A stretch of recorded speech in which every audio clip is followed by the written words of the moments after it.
Hey guys, welcome back. In today's video, I am going to show you how to zoom in on timeline in Adobe Premiere Pro.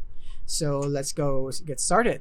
So here we are, and as you can see right here, I cannot see my footage or my video right here in my timeline very much. So what I can do is that I'm gonna make this shorter. So by dragging this into making this shorter right here, and as you can see, it's now zooming in. And the longer this handle gets, as the longer I stretch it, the more that I zoom out from my timeline, and the shorter it is, the more I zoom into my timeline.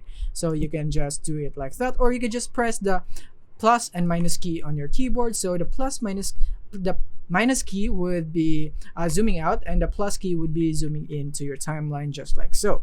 And if you're finding it difficult to find or see the clip keyframes that you have here, you can just expand it this way right here, just like that, and you can also do it like this. So that is basically it. Thank you for watching. If you found this video helpful, simply leave a like below or subscribe because it helps me reach more people. See you soon.